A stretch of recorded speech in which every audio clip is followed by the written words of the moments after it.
it's not their business. So like they can go find another job somewhere else if it's not the right fit, you know? So I think releasing a little bit of that fear around hiring someone because you may not be able to keep them or they might not be the right fit. I think just like let that go. You're going to hire the wrong person over and over again. And then every time you hire the next person, that process is way better because you're going to be able to write down, these are the daily responsibilities and this is what I expect. And infuse into that the expectations you have that were not met before. Hey, Jackie, welcome to the show. It's so great to have you on. Hey, thank you so much for having me. I'm excited to be here. Absolutely. Now, you're a fellow podcaster. So before we dive in and get started, what's the name of your podcast? My podcast is called The Hiring School. Excellent. So we're going to get a taste of that today. And what I wanted to talk to you about as an expert in hiring is really hiring the right people in your business. And before we dive into that, tell us a bit about how you became so passionate about this area of business ownership. Yeah, for sure. Oh, gosh, just kidding. I really started like right after I graduated college in recruiting. So I have been doing it for a while. I've been doing recruiting and human resources for like 15 years and started in temporary staffing. I was actually the person hiring folks for temporary roles all across the country, from manufacturing to accounting, like all of it. And then I did that for about 5 years, moved into a corporate HR job and laid off a bunch of people for about a year. And so we were closing the manufacturing plant I worked at. And I just like got really burnt out of HR as a result of that. And so I took a hiatus and tried my first stint at being an entrepreneur. Was a personal trainer, fitness, all of that stuff. Moved from Minnesota, where I'm from, to Los Angeles and found myself working, wanting to go back into an HR related field again, but I didn't want to go back to like a corporate job. And so I was like, where am I going to go that my soul is not going to die? And I decided to enter the world of tech startups in Los Angeles. And so for about 5 years, I was recruiting and building out HR teams for tech startups. And you get to do a little bit of the build, and you get a little bit of like the entrepreneurial spirit, but it's not your money. You get to play with other people's money, which is kind of nice. But I really saw the benefit. I just love connecting people I love connecting people to good jobs, one, from a candidate perspective. And I also saw firsthand how important it was to make sure you were hiring the right people at the right time, especially, as you're growing a business. And so that's where I fell in love with that space, I guess. And my peer group is a bunch of business owners and entrepreneurs who have no idea how to hire. So they're always asking me questions. And so I realized that was what was so second nature to me and obvious to me, as I'm sure happens to you in the field of finance, is so not normal to people. And I realized there's such a need to help teach people about it. So yeah, that's Cliff Notes. And I'm one of those people. So I was the quintessential, I have to hire someone. Oh God. And the pressure that I felt thinking I have to hire somebody, how do I find the right person? It was like dating all over again. I was this high pressure situation of, okay, what am I looking for in a person that has not filled this position yet? Like how am I creating this position from scratch, defining its expectations, setting the tone and providing training and providing all these things to a new person. I'm sure a ton of people listening are thinking, yeah, I've been told to hire before I'm ready, but you can't wait until you have, an entire operating manual and infrastructure to hire people, because that's how you get there. So there's kind of this chicken and the egg thing, right? Right. So when you were working in your corporate life, did you hire people then? I did actually. Yeah. Did you feel scared? No, because there was such a structure Right. And there was a survey you filled out, and there was a very specific order of events and job descriptions and job codes. And if you deviated from the way something was supposed to look, and you were even given a salary range of like, you must give them an offer from here to here. And you had a recruiter that was working with you. So as Mm-hmm. like the hiring manager in corporate, I was given so many bumper lanes to work Right. within that I was like, okay, cool. It was nerve wracking the first time because I was thinking, oh my God, I'm making a decision about someone's next job. And that was a lot of pressure for me thinking, oh my gosh, I'm that person who gets to decide if you're going to make it, or it's like accept or Yeah, decline. for sure. And that was tough, but I got into that skill set pretty quickly, but it just became more mechanical, honestly. Mm-hmm. Well, it's interesting you say that because that's actually like why I wanted to start creating programs to help entrepreneurs like you because they need a plan. Like you can just execute a plan. And so you got what sounds like a plan when you were in corporate, but yet when it comes to your own business, either even if you've had the plan before, which you're one of the lucky few entrepreneurs who have, like you you still got to like implement it and use it and create one that's for your business. And Yeah. so that's actually what I'm teaching in my course that I'm launching is a plan like what you were given in corporate, and how do you turn that in to like your small business setting. The difference is you have to create it, but with some help and guidance along the way, it's not scary. And you even reinforce a point that I hit on with a lot of entrepreneurs is you need a plan to do it well.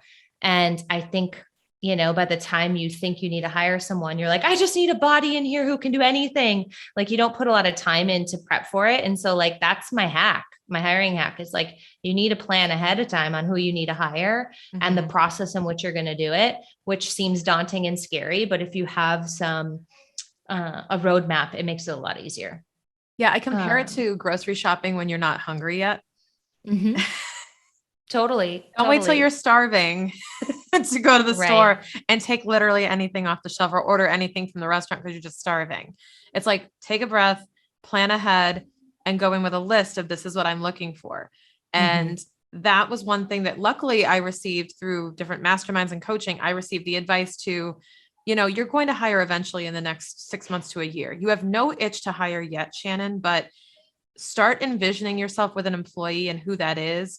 And let's list out the things that they need to have in terms of characteristics, skills, and other things that you want to start thinking about and painting this picture Hmm. of this dream employee and having that initial exercise done. Now, of course, like that evolved completely, but having that initial exercise of just forcing myself to sit down and think about that was a game changer because it Right. got you in the mindset of planning ahead when you were not just, I will take a warm body. Right. Right. Well, I think what's so interesting is I think that people first, when they think about hiring, they're like, I have to write a job posting. I have to write a job description. I need a title. Actually, that's the first thing is like, what am I going to call this person? It's like the first thing people think of because you're so used to Googling the answer. And like, there's not a Google answer for who you need in your business and what Right. you need to hire for. Like, that's work that you need to do. And so I actually think thinking of like the job title and the job description should be like the last thing. The job title doesn't even matter. Like it really doesn't. I mean, it does, but it doesn't, right? And so I think the first thing that you should do as an entrepreneur, like as you're thinking, like I'm going to need a hire in the next 6 months, is come up with 5 characteristics. 3 to 5. It does like 3 to 5 is good enough. And like, what are those 3 to 5 characteristics that you want every single person on your team to have? Like, and those stay the same for every single person you hire. And it's like, it's an extension of like your vision and mission of your whole company, but it's like, what are the core traits that everyone who works with me needs to embody? Um, to be successful at my business and working with me. And then that's just like a great place to start because then you can start to come up with well, once you get to the place that you hire, then you create interview questions and ways to assess those. But I think it's a great exercise to do, because then you can write out what it means. What does it mean to have curiosity? Like for me, that's really important. I want everyone on my team to be curious. So like, what does that mean, and define it so that you can give it to all your new hires when they start, is like, I hired you because I think that you have a high level of this, and this is how we operate, at our company. And I think that can start long before you're actually ready to hire. I love that. And it's so important because I made so many mistakes when I started hiring, because literally everything that you laid out of what not to do, I did. So I try to figure out the name of the position, and then I put up a job posting and a job description, not really knowing, kind of taking a shot in the dark on what I thought they would be doing. And I tried to unpack, the core traits and characteristics, but I was doing that much more like in the immediate of, okay, this is what I think I need based on tasks, not based on traits. Mm-hmm. So I hired someone, and I hired them because I really enjoyed talking to them. I got really excited. Yeah. I got, I was passionate and saying, okay, this feels good. This feels like a good fit. And I hired the person, and they started a few weeks later, and it was just, it ended up being a total disaster. And what I wish I had done is everything that you said, but I'm actually really glad I made this mistake, because then I went back in to hire someone new with so much planning and intention. Because I knew, I was like, I definitely goofed that one up. Mm-hmm. And it's so easy though, as entrepreneurs, to, especially when you need the help, you meet someone you feel like you click with, like you could have coffee with, and you're like, oh, I'm excited about this person. Yes, cool. Let's be BFFs forever. And you hire them. How do you regulate that excitement and keep it to a plan, a system, or prevent yourself from being too jaded by that? Oh my gosh, I have so much to say to this. One, guess what? You are going to hire the wrong person again. Like, welcome to being a leader. Like, you learn as you go. So like, kudos to you for not making that one mistake, like veer you away from doing it ever again. But like, you're going to make mistakes. I've hired well over 1,000 people in my life, and I don't make the right call, because guess what? It's a human. Like, it's not a robot. Like, you're not going to make the right call. So I think that is just a key point, is like, you get better with time, but it never is perfect. And so give yourself a little bit of faith that like, you're going to do the best you can. And like, your business seems so important to you, and it is, but, and so you feel like it's such a big deal that I'm giving this person a job, but like, it's not their business. So like, they can go find another job somewhere else if it's not the right fit, So I think releasing a little bit of that, like that fear around like, the fear around hiring someone because you may not be able to keep them, or they might not be the right fit. I think just like, let that go, because how many times have you quit a job thinking that they are never going to survive without you, and they're fine? The same goes to employees. So I think just releasing that is huge. And then the second part of that question is, it's so important to come up with what I call, and it's not anything specific that I've made up. They talk about it a lot in the HR field and recruiting field, is like, create a role scorecard instead of a job description first. And the role scorecard has a few main points, but the very top is a mission of the job, of the role. And it's like a 1-sentence explanation of what this job does in your business. And that should probably come last, because you're still figuring out what it is that you need this job to do. Right. But like, that's at the very top. And then the second piece is like objectives, like even just like, what things need to be done in by when, almost like goals. Like, okay, yeah, I need this person to start, and like, I need a project management system implemented in the next 6 months. Right. Or, actual things that they can accomplish. What does success look like exactly in this role? Right. And if you're a small entrepreneur, you probably don't have a ton of metrics, but like for some bigger businesses, like this role is going to own our BD efforts, or, like you can give it, depending on the size of your business, you may have that information.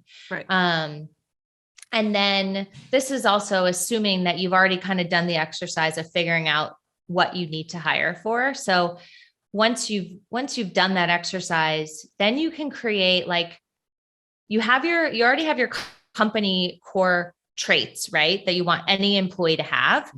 You then want to create those competencies for the role itself. So what I mean by that is, like, if you're hiring an administrative assistant, you want them to be detail oriented, right? That's a core competency of the job. You want them to have great communication. If you're hiring a salesperson, you want them to be influential. You want them to be competitive and driven. Like, there's different qualities that certain roles have.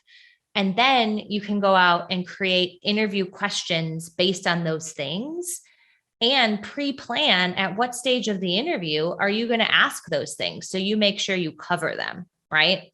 And I mean, obviously I can go into a lot more than that, but I know that was a bunch of stuff, but like, that's how you start to organize it and plan ahead. And like, it takes time and it's frustrating that you have to do it. I get it. I'm an entrepreneur myself, but it's worth it in the long run. It is. And I think the overwhelming part for most people is, where do I start with that? I have a blank piece of paper in front of me. How do I begin to define this? And I think you laid that out really well, which is really the role scorecard. What does success look like for someone who's going to be working with me? And what are the core traits or characteristics of anyone who works here? And I think that actually anchors back to core values of the company too, to say, what are you valuing in an employee or a contractor or whatever they are? Right. And how will that show up in the work? Mm-hmm. And I think you did hit it on the head with, you're going to hire the wrong person over and over again. And then every time you hire the next person, that process is way better, because you're going to be able to write down, these are the daily responsibilities, and this is what I expect, and infuse into that the expectations you have that were not met before. And how do you know who you don't work well with until you work with someone you don't work well with? Like, it's just part of it,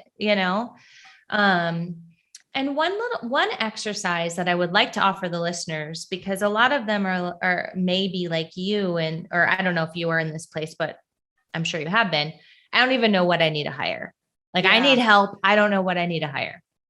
And so a great place to start, there's two good things you can start. One is, like, are there projects you could just hire a freelancer to own full stop? Like, are you trying to, like, for example, I just hired somebody to help me build my course. Like, I need help with that because I just don't have time to do that. So, like, I'm paying them for a project to do that, and then it gets done. I also am paying a copywriter to write, create my voice and tone guide, to do my copywriting for me. Those are projects. That's like not an ongoing employee.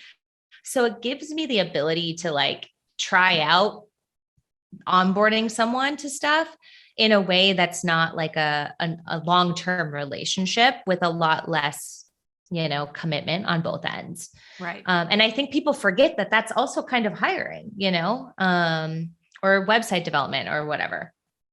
So that's one thing. And I don't know that, candidly, like, if you're hiring someone to do a project, you're not going to come up with core competencies that they have. Like, it's just, it's unnecessary at that point. Right. It's very task oriented. Exactly. But when you get to the point where you have, like, ongoing work that you just need help, like you need help with, but you don't know what role to hire first. Right. I mean, this is such a simple exercise. You probably have done it in some capacity, but, like, write down for like a week everything you do throughout the day. Like, it can be as little as, like, pay bills. No offense. That's not little, that's big. But, like, schedule interviews, like, whatever it is, like, write it down for a week and then I like to do it in a G sheet, have everything written out, and then go through and categorize it by the next column is like a function of a business. So, like, there's sales, marketing, your core service offering, accounting and finance, like put it into buckets and then categorize them, right? So like this task goes here, this task goes here. So you have a running list. And then that kind of helps you see like, okay, I'm spending the bulk of my time on marketing. Maybe I need to hire this, or, you can start to figure out what you need. But the thing I like the most is the next one, which is going through that same task list and like going through, is this in my zone of genius or is it not? So that you can find out how much of your time you're spending not in your zone of genius, because you should probably find someone to do that work. And then the final thing would just be going through like, can this actually be delegated or not? Because the reality is some of the work you do as an entrepreneur, you can't delegate out. You might not love it, but it's just, you might have to keep doing it. But the majority you probably can.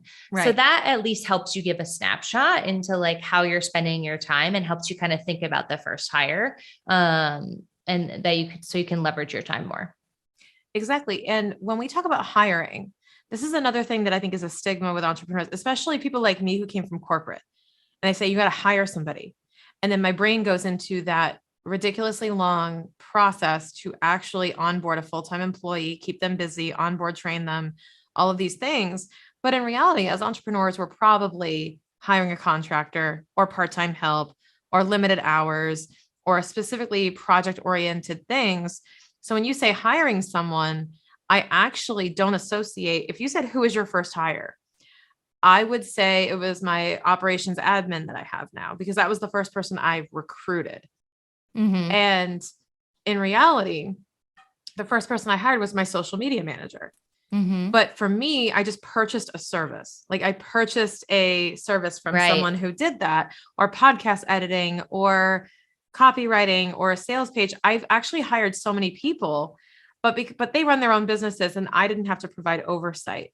The first time I ever had to provide real oversight, direction, and set tone was hiring my operations admin. Right. And that was the first real hiring process I feel like I went through. For sure. But it doesn't have to be a full-time employee. So can you speak to sort of the ways that someone can kind of dip their toe in? I want to hire somebody, but I feel like I don't have 40 hours a week to fill, maybe they've done that time audit. What are their options to find the right person? Right. So past like the hiring as a service, like what we described, right? So yeah, I mean, I can tell you what I just did, personally. Mm-hmm. So I knew that I do some of the work I do for my clients is headhunting recruiting services. So much time is spent on LinkedIn actually trying to find the right people to reach out to, because I hate to break this to everyone, but we no longer live in a world that the best people are applying to your job ad. Like the best employees don't even know that you exist, and you need to somehow tell them that you exist. And so a lot of my time is spent on LinkedIn doing what we call in the recruiting world sourcing. And so I was like, how can I need someone to source people for me. Like, I just need to, like, I don't have time to do this. And so I did two things. One, I went on to Upwork and I just created a job, a posting on Upwork to hire a contractor. It was like a very short like application process. It was like, I posted the job description, what I needed, and then what I thought or what I felt comfortable paying. And then opened it up, and I opened it up to anybody, anywhere, because I don't really care if they're in the US for this. And I got lots of applications. And I just reviewed them to see who obviously would be like a lot of it was the types of jobs they recruited for and stuff like that. And then I onboarded her last week, and she's in Brazil and helping me with all of these things. So it was a really simple process, nothing super intense. I did get her on a call to do a video interview just to like meet her and stuff like that. But with Upwork, if it ends up not being a fit, like I don't have to continue. So I might be out a few $100s or $1,000 before I realize she's not like the perfect fit, but it's a great way to test it out. And then, so that's one way. And then the second, and there's a lot of different websites like that, right? So you can try them out in different ways. And then the second way was thinking about my network. Like, who do I know that might know somebody who could do this? And I thought about my former CEO. She had an executive assistant, Riza, who lives in the Philippines. And I love Riza. In fact, I was like, she could work for me. And so I sent her an email and I said, hey, I'm looking for some part-time recruiting help. Do you know anybody that has done this that might be a fit? And she's like, and she connected me to her friend that she knew who has experience doing it. We hopped on a quick call and I'm having her help me out for 30 days, 10 hours a week. And again, like if I'm out a few $100s, I tried it. So I think those are some easy ways to test into it if you're not totally sure. Leverage your network, ask people, do you know anyone who does this, who might need it part-time? And it's more than just posting on social media. Like, who knows this? Like, send emails, send text messages to the people you know and asking, right, who do you know? And they'll connect you to people, know? Be deliberate. Be deliberate about who you're asking and what you're asking for. The more specific, the better, because then they can help you. Exactly. So I think that's a great way to test it out. I mean, there are so many sites that you can post for part-time work, like Mom's Project is one where moms looking for part-time jobs are. Like, there's just so many. So I would say start there instead of going through a very long and expensive full recruiting process for a part-time person. And just think about people maybe you've met in the past. I mean, I talk to people all day long. So like whenever I have a job, I'm like, oh, I bet this person could be great, so I have that advantage. But also just think about who you know. Yeah. Don't dismiss the immediate circle around you to be able to help you, even though they're not recruiters or they're not, in the business of recruiting or hiring. Mm-hmm. If you think about it, it's like, well, I want to hire somebody. Who do I ask? Ask anyone who does what you do. Ask anyone who is near what you do or in networks with you, because I bet you'll find somebody. And like you said, be clear on your ask and be clear on what you're looking for, though, before you dive in, because you want to make sure it's a good fit.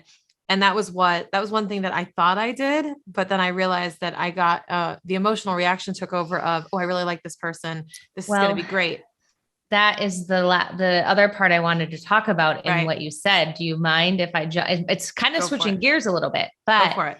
If you don't plan about what you want to ask before you hop on a call, regardless if it's a long interview or anything, you're probably going to fall victim to interviewing biases, right? And those are different than a lot of the unconscious bias that obviously we've talked a lot about in the world.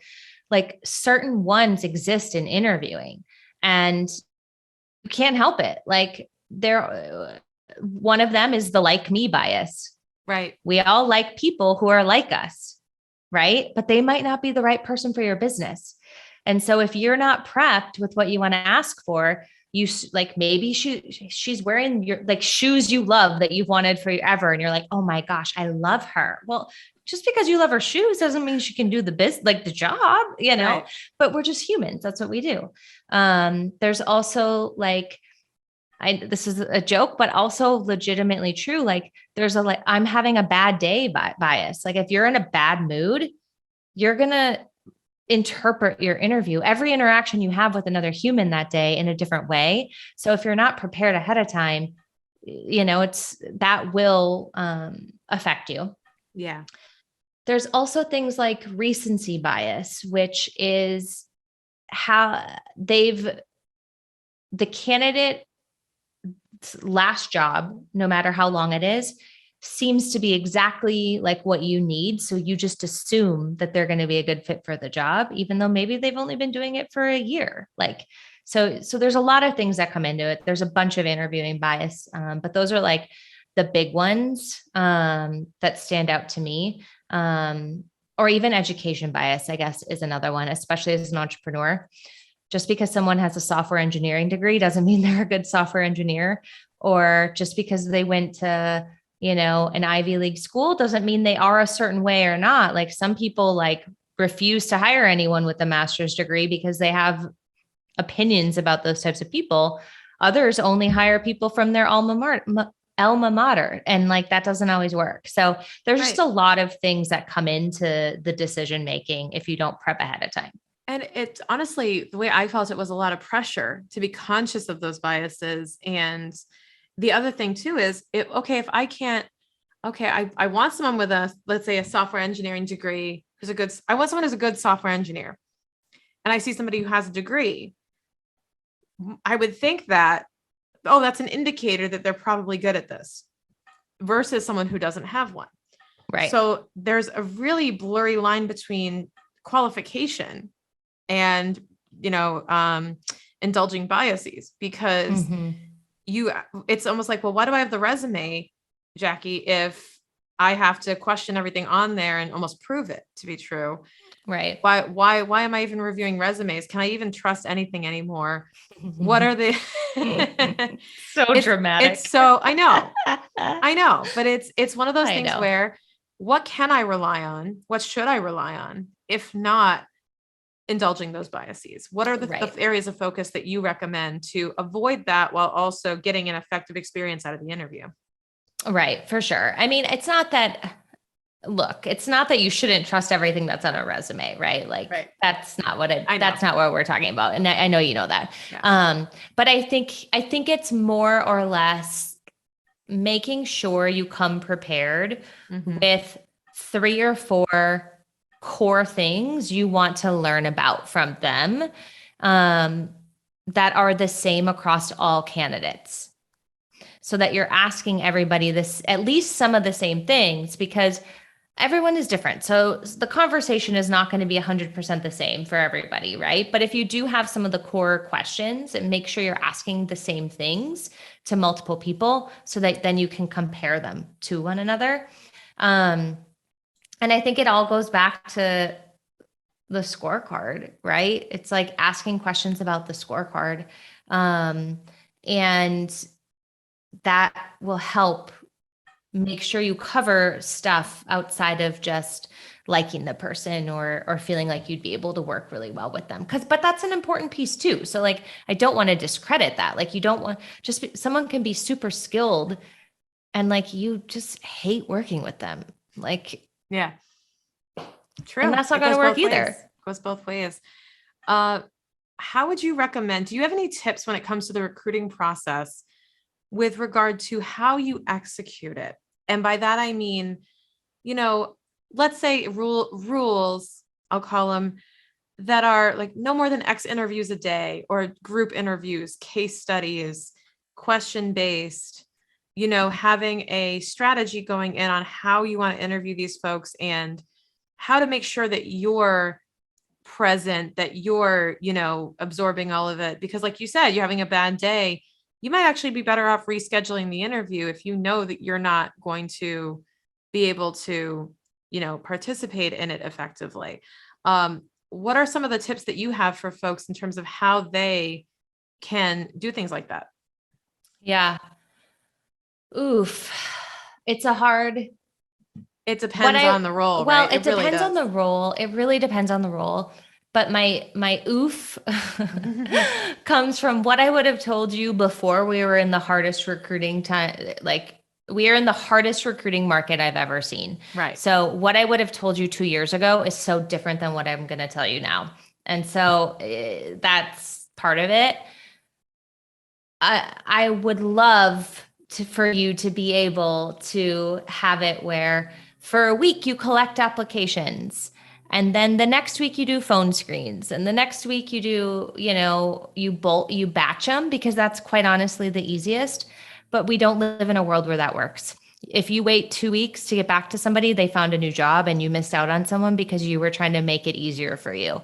So that's where it's oof, I don't know what to tell you, or I shouldn't say I don't know what to tell you. It's what I'm going to tell you is not what you want to hear, I guess. But I would say, so I think timeliness is everything right now. So if you have an application out or somebody reaches out to you, get back to them within 24 hours to set up time to talk. They're impressed by that.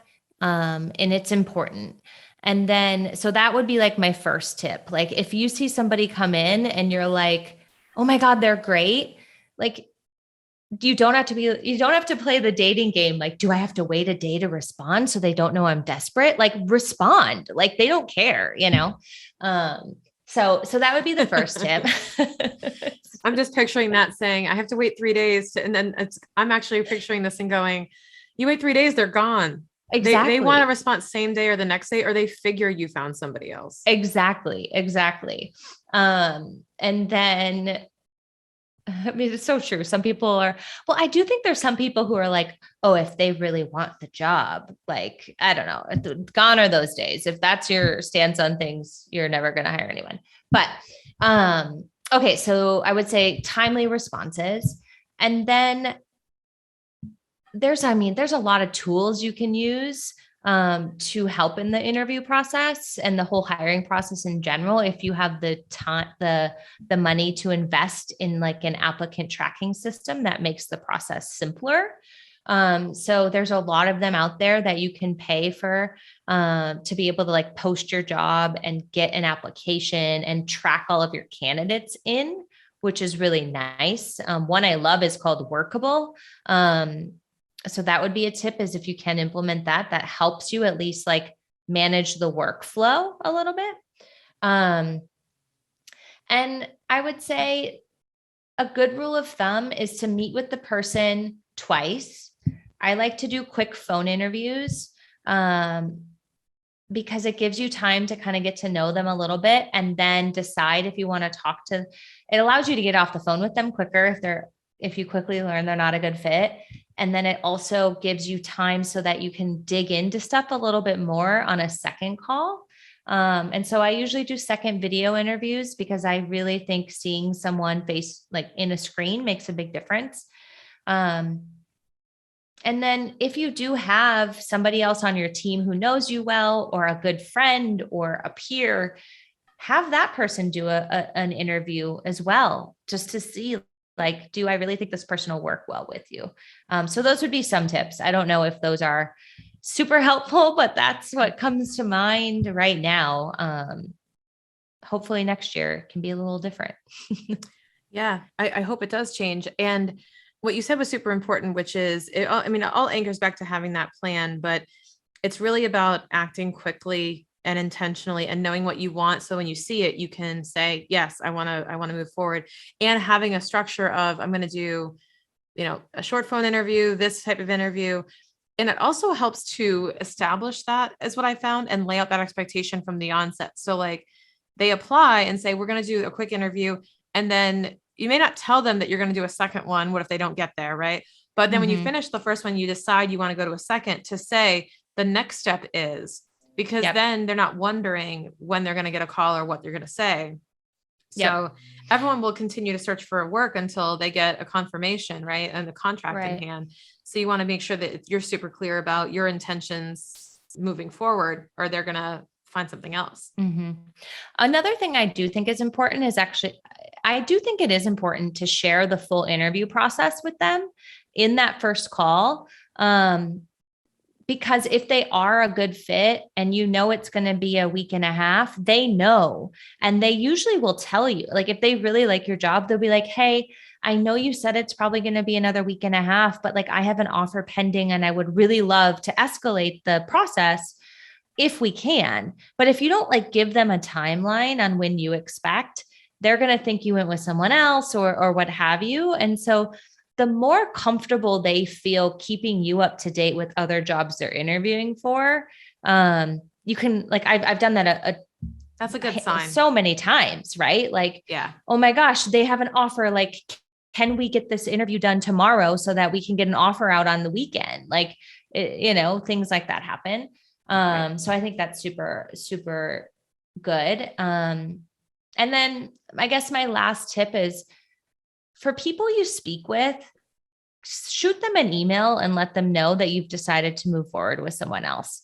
Don't ghost people because you're afraid of saying the wrong thing or hurting their feelings or something. And, there are I mean, if you just Googled templates to decline candidates, like you'll get one that's good enough. But I do think it's really important to send a follow-up. And so what I do honestly is on Fridays, what good or bad, I have it on my calendar to touch base with all of the candidates that I interviewed that week, to either decline them or give them an update on what's happening in the process. No, I love that. You want to be as transparent as possible and be informing them. My final question is, and this is really more of an elaborate question, but how do you know when someone isn't the right fit? And what are some of the signs where you know that, ooh, this isn't working out, or that might not be a good fit? What are some of the ways that you can pick up on that and make that call? For this question, I will keep it to like during the interview process, because Perfect. I think it's separate from like when you have somebody on the team, right? True. Yeah. So like in an interview, red flags I have are, I mean, it really depends on the job and your company. I hate to say that, but some big ones for me are if they're not on time for the call, like if they miss the call and then call me back and don't, I mean, that alone is a red flag, but especially if they don't even acknowledge like, hey, I didn't answer it. A lot of times people are like, oh, my phone is set up to like automatically send unknown numbers to voicemail. I'm so sorry, I missed your call, which that's fine, right? Whatever. But if there's no like acknowledgement of why they missed the call, or sometimes like you can just tell on the phone that they're, I can't even tell you how many times I've heard someone that in a checkout line, like ringing up stuff. Like there's just like background noise. You can tell when somebody isn't prepared for a phone call or not. Right. So like that is a red flag to me. Another red flag would be if you're asking them a question, one of the things I like to ask, and if you were to read about this, people complain about it, but it's like, give me Cliff Notes version of your backgrounds, like your 2-minute elevator pitch, and if they go on for 15 minutes without taking a breath to see if I'm even still interested in the conversation, like that's a red flag. If you ask them a question about a time they failed or a weakness of theirs, and they really struggle to be honest about something they need to develop or a big miss they had, that's a red flag to me, because I'll dig in, right? Like I won't ask it once. I'll be like, tell me about a time you really bombed a project. And they kind of go around it. And I'm like, well, what role did you play in that? Or, I'll ask them questions to try to dig in to get them to at least share what they learned from it, what impact it had on their career or their team. Like if they can't be open about that, to me, that's a red flag, because I think A players are very honest about mistakes they make and how they grow. So those are some of the initial red flags in the phone screen. I think in the world of video interviews, how somebody presents themselves on a video call is important. Like that might be a little bit of bias coming in, but like an awareness to where you're taking the call, and if the person can hear you and if your connection is good, is all components of working in a digital world. And so if there's no awareness of that or a lack of that, that's a red flag as well. It's not a deal breaker, but it's something to like to know, dig into a bit, Yeah. I think that we tend to brush off a lot of that stuff, especially if we like talking to the person. But I think these are all potential indicators of how they're going to respect their role if they're trying to put their best foot forward in an interview setting, and that's what they're demonstrating, right? Mm-hmm. Or if people complain a lot about previous employers. So good one. I